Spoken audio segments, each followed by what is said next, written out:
Good evening friends.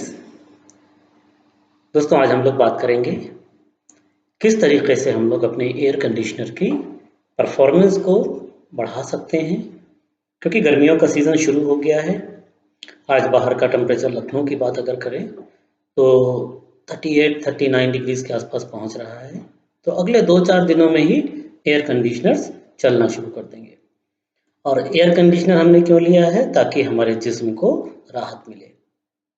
इसके लिए हमको अगर 24, 25, 26 डिग्री सेंटीग्रेड का टेम्परेचर मिलता है, 50% के आसपास ह्यूमिडिटी मिलती है, साफ सुथरी हवा होती है, एयर हमारे जिस्म को टच करती है, तो इन सारी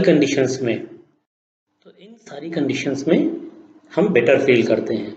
और हमारा एयर कंडीशनर ये चारों काम करके देता है। एयर को कूल करता है हमारी रिक्वायरमेंट के हिसाब से। बेसिकली हमारी फिजिकल रिक्वायरमेंट 24, 25, 26 डिग्री के आसपास है। अननेसेसरली कभी भी 16, 18, 20 डिग्री पे चलाने से हमारा इलेक्ट्रिसिटी का खर्चा बहुत ज़्यादा बढ़ जाता है और हमको वो टेम्परेचर चाहिए भी नहीं है। बहुत से लोग समझते हैं कि अभी कूलिंग कम कर रहा है, इसको 19 पे कर दो। गलत सोचना है। अगर हीट लोड ज़्यादा है, अगर आपके एसी की कैपेसिटी मैच नहीं कर रही है या एसी में कोई प्रॉब्लम है, तो 16-18 करने से कभी भी आपको अच्छी कूलिंग नहीं मिलेगी। हमारे जिस्म की बेसिक रिक्वायरमेंट, हमारी सेहत की बेसिक रिक्वायरमेंट 25 डिग्री सेंटीग्रेड के आसपास है। इससे अगर बहुत नीचे हम चले जाते हैं तो हमारे जिस्म को नुकसान पहुंचता है। हमारा जो बॉडी का टेम्परेचर कंट्रोल है 10-12 डिग्री के टेम्परेचर को आसानी से कंट्रोल कर लेता है। अब मान लीजिए हम 25 डिग्री में हैं, हम 35-37 डिग्री में निकलते हैं बाहर, तो हमारी बॉडी उसको कंट्रोल कर लेती है। लेकिन हम 25 डिग्री, 22 डिग्री, 20 डिग्री में हैं और हम 40 डिग्री में निकल के जाते हैं, तो नुकसान हमारे जिस्म को हो सकता है। स्ट्रोक हो सकता है, मे बी और कोई प्रॉब्लम भी हो सकती है। तो कभी भी ये मत सोचिए कि मेरा एयर कंडीशनर जो है बहुत चिल्ड करे और मैं कंबल ओढ़ के सोऊं। अगर आप लिहाफ और कंबल ओढ़ के गर्मियों में भी सो रहे हैं तो ये एक डिफ़िकल्ट सिचुएशन है।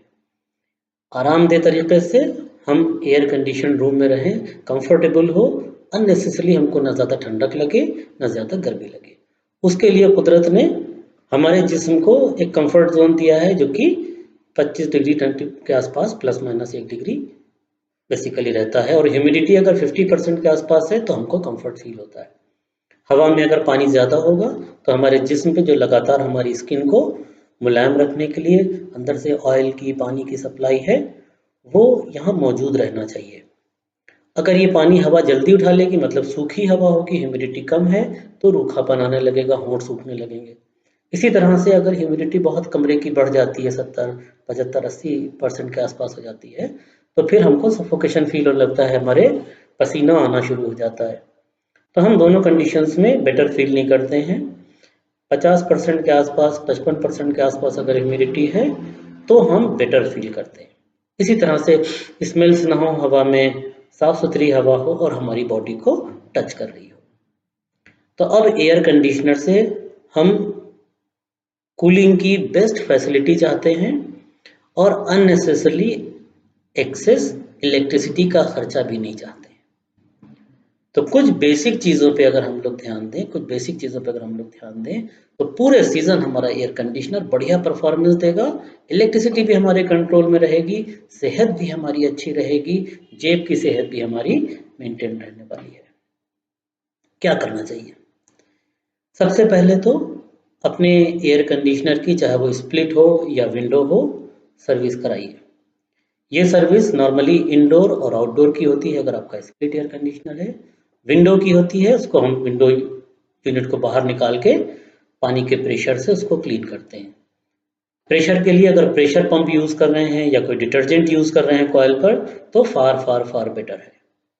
एसिड्स का, बहुत हेवी एसिड्स का यूज़ नहीं करना चाहिए, वरना आपकी एल्युमिनियम फिन्स अब पहले जैसी तो रही नहीं है, हल्की हो गई है, क्योंकि एफिशिएंसी बढ़ाना है, कूलिंग इफेक्ट बढ़ाना है।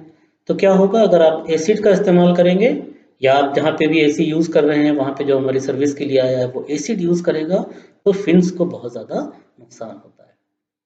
जितनी भी गंदगी होती है, अगर अच्छे से हमने उस पर डिटर्जेंट स्प्रे किया है और अच्छा पंप यूज़ करके उसको हम प्रेशर के साथ क्लीन कर रहे हैं, तो इंडोर आउटडोर दोनों की कंडेंसिंग और कूलिंग यूनिट बहुत अच्छे से क्लीन हो जाती है। अब आपने क्या किया, अपने एयर कंडीशनर को सीजन से पहले मे बी फरवरी में, मे बी मार्च के शुरू में सर्विस करा लिया। और सर्विस करते वक्त हमारा इंजीनियर एक एक चीज़ को चेक कर लेता है कि सारे कनेक्टर्स प्रॉपर अपनी जगह पे हैं, कहीं पे कार्बन तो नहीं आ गया है, हमारा जो ब्लोअर है वो तो नहीं गंदा हो गया है। अक्सर मतलब मैक्सिमम चांसेस में ब्लोअर गंदा हो जाता है, उसके अंदर मिट्टी आ जाती है। आप अगर एसी के पास खड़े होंगे तो आपको एयर में डिफ्लेक्शन दिखेगा, कभी इस तरफ से हवा आ रही है, कभी उस तरफ से हवा आ रही है, आवाज़ भी बढ़ जाती है। तो दोनों कंडीशंस में कि आपका कॉइल गंदा है या ब्लोअर गंदा है, आपको कूलिंग का पूरा इफेक्ट नहीं मिलेगा, क्योंकि एयर जो है वो जहाँ पे कूलिंग पैदा हो रही है उस कॉइल को प्रॉपरली टच नहीं कर पाएगी। तो सर्विसिंग कराना बहुत इंपॉर्टेंट है।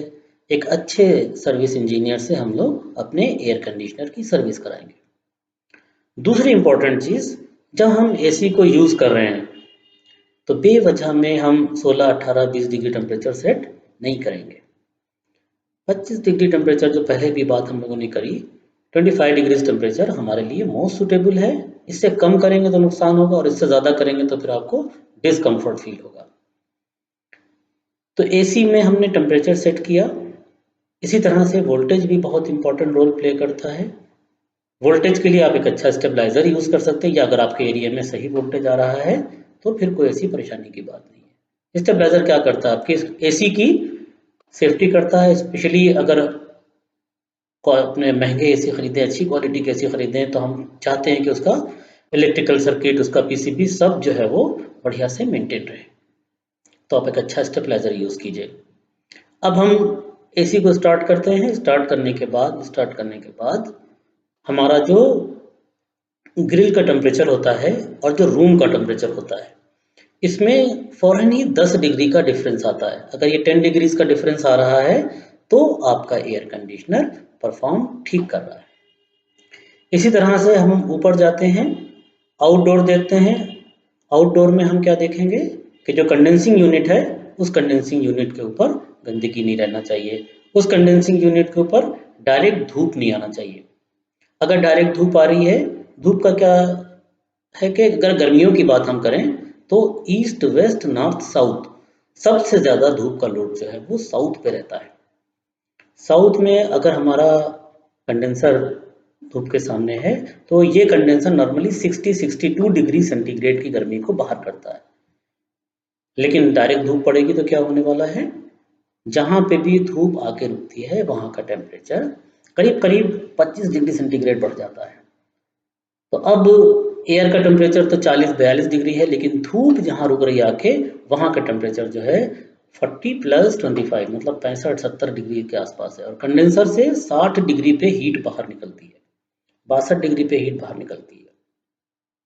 तो जब इसके ऊपर 70 डिग्री का टेम्परेचर रहेगा तो हीट प्रॉपरली बाहर निकल ही नहीं पाएगी। और जब कंप्रेस्ड किए हुए रेफ्रिजरेंट से हीट बाहर नहीं निकल पाएगी तो क्या होने वाला है, हेड प्रेशर बढ़ेगा और वो रेफ्रिजरेंट जो है वो लिक्विड में कन्वर्ट प्रॉपरली नहीं होगा। हेड प्रेशर बढ़ेगा तो क्या होगा, कंप्रेसर पे लोड आएगा, कंप्रेसर पे लोड आएगा तो खर्च भी बिजली का बढ़ेगा, एम्पियर बढ़ेंगे, हीट कंप्रेसर की बढ़ेगी और कंप्रेसर बार बार ट्रिप करेगा, तो आपको कभी भी प्रॉपर कूलिंग इफेक्ट नहीं मिलेगा। तो ध्यान रखिए कि हमारे कंडेंसर पे डायरेक्ट गर्मी नहीं आना चाहिए। मजबूरन या गलती से किसी ने साउथ की तरफ अगर इंस्टॉल कर दिया है तो अब उसके ऊपर एक सिंपल सा शेड डालिए जो सिर्फ इतना कवर कर ले कि डायरेक्ट धूप उसके ऊपर ना पड़े। तो हमने आउटडोर देख लिया। अब वैसे भी गर्मियों में एक हफ्ते 10 दिन के बाद वहाँ पे पानी से उसको वॉश कर सकते हैं, लेकिन केयरफुली, पानी बहुत स्प्लिट ना करे, बहुत उछले ना पानी, हम उसको आसानी से क्लीन कर सकते हैं। इसी तरह से कभी भी अगर आपके रूम में एसी लगा है और रूम से मिला हुआ कोई बाथरूम है और वहाँ पे आपने एग्जॉस्ट फैन यूज़ किया हुआ है, तो क्या होगा, एसी की सारी ठंडी हवा एग्जॉस्ट फैन बाहर फेंकता रहेगा। तो अगर आपने एग्जॉस्ट फैन यूज़ भी किया है और बाथरूम आपका बिल्कुल आपके रूम से ही अटैच्ड है, तो अब उसके डोर को अच्छे से सील कीजिए या टाइम बीइंग ही एग्जॉस्ट फैन का यूज़ कीजिए। हमेशा एग्जॉस्ट फैन जो है वो ना चलता रहे। इसी तरह से हम लोग दरवाजे में देखते हैं कि बहुत गैप ना हो, बहुत बड़ी बड़ी शीशे की खिड़कियां ना हो, खास तौर से साउथ फेसिंग खिड़कियां ना हो कि वो साउथ की तरफ से डायरेक्टली हीट उसके ऊपर आ रही हो। अगर इस तरह का अरेंजमेंट है आपके कमरे में तो बेटर रहेगा कि आप उसके ऊपर पर्दों का यूज़ करें, डबल वाले पर्दे यूज़ करें जिसमें पीछे कॉटन दिया रहता है, मोटा पर्दा होता है। क्या होने वाला है, हीट लोड कमरे पर कम रहेगा। अब हम जो हमारे पास सर्विस इंजीनियर आया है उससे कंटिन्यूसली बात कर रहे हैं कि हमारा एसी प्रॉपर कूल नहीं कर रहा है और छत पूरी खुली हुई है, मतलब छत पे कुछ बना नहीं है और ट्रीटेड भी नहीं है, तो क्या होने वाला है, एक कंक्रीट की छत जो है वो 10, 12, 15 डिग्री ही अपने अंदर रोक पाती है। यानी ऊपर अगर धूप होगी मतलब 70 डिग्री टेम्परेचर होगा छत का, 40, 42, 45 पे अगर धूप है, जो एयर का टेम्परेचर है, तो 25 डिग्री उसमें ऐड कर लीजिए। 70 डिग्री का मतलब 15 डिग्री 20 डिग्री भी अगर रोक लिया छत ने, तो पूरा छत पे 50 डिग्री सेंटीग्रेड का एक हीटर लगा है, तो आपका एयर कंडीशनर कभी भी प्रॉपर अच्छे से कूलिंग नहीं कर पाएगा। और ये भी याद रखिए कि 6-6, 8-8 घंटे लग जाते हैं पत्थर में जो हीट जाती है उसको बाहर आने में। तो अगर 7 बजे सूरज डूबा है या 6 बजे सूरज डूबा है, तो अब करीब करीब 6-8 घंटे लगेंगे उस छत को नॉर्मल ठंडा होने में। तो रात के 2 बजे से मालूम हुआ कि अब कंप्रेसर एसी ने काम करना शुरू किया। इसी तरह से हम जितना छत के करीब इंडोर यूनिट को ले जाएंगे वो वहां से गर्मी खींचेगा। एक नॉर्मल कमरे में भी जहां छत पे ऊपर कवर किया हुआ है, हमेशा दो टेम्परेचर्स होते हैं, एक बॉटम का टेम्परेचर, एक टॉप का टेम्परेचर, और इस टेम्परेचर में कम से कम 4 डिग्री का डिफरेंस होता है। तो हम एयर कंडीशनर को बहुत ऊपर नहीं ले जाएंगे, हम चाहते हैं अपनी हाइट तक ही तो कूलिंग चाहिए, 6 फीट 6.5 फीट, उसके ऊपर की सारी कूलिंग वेस्ट हो रही है और हम उसका पेमेंट कर रहे हैं। तो अगर आपका इंडोर 6.5 फीट पे लगा है, 7 फीट पे लगा है, तो यहाँ से आपको बेस्ट कूलिंग इफेक्ट मिलेगा। वो अननेसेसरली ऊपर की गर्म कॉलम की हवा नहीं खींचेगा, और उसकी हमको ज़रूरत भी नहीं है, पंखे और रॉड ऊपर की चीज़ें थोड़ी ठंडी करना है।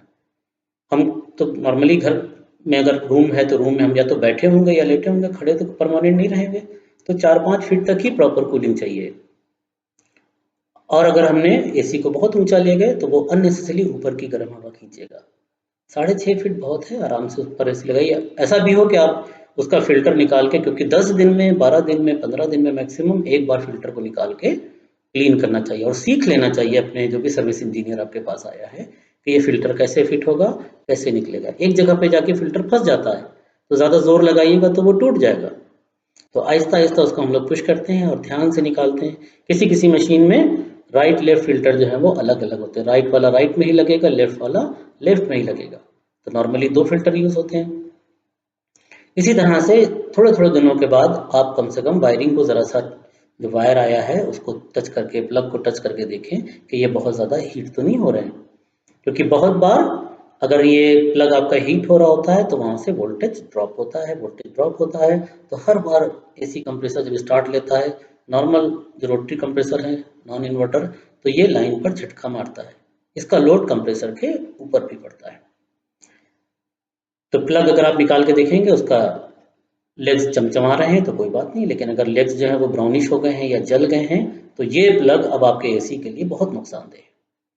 इसको आप चेंज कीजिए, प्लस जहाँ पे ये प्लग लग रहा है बेस में, उस बेस को भी चेंज कीजिए, और अच्छी क्वालिटी का, क्योंकि ये छोटी छोटी चीज़ें हैं, इसमें हम क्वालिटी के साथ में कभी भी कॉम्प्रोमाइज़ नहीं करेंगे।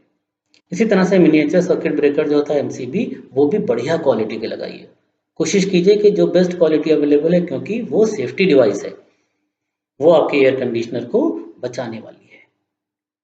तो हम छोटी छोटी चीज़ों में कभी कंप्रोमाइज़ नहीं करेंगे। अगर हमारी छत खुली हुई है तो उसका ट्रीटमेंट कराएंगे, छत का अलग से ट्रीटमेंट होता है, उसमें मिट्टी डाल के और जो पत्थर वाला कोयला होता है वो डाल के, और उसके बाद उस पर पतला वाला ईंटा बिछाया जाता है, या अभी तो बहुत सी डिफरेंट चीज़ें भी आ गई हैं, थर्मोकोल की कवरिंग हो जाती है, या फॉल्स सीलिंग कर लेते हैं। इसी तरह से साउथ की वॉल अगर ओपन है, शीशे हैं बहुत बड़े बड़े, डायरेक्ट धूप पड़ती है तो उसकी भी केयर करेंगे आप, क्योंकि आपको अपने एयर कंडीशनर से बेस्ट कूलिंग चाहिए है, और आप ये भी नहीं चाहते कि इलेक्ट्रिसिटी का खर्च बढ़े। तो हम लोग वोल्टेज का ख्याल रखेंगे, अननेसेसरी टेम्परेचर बहुत डाउन नहीं करेंगे, उसकी ज़रूरत नहीं है।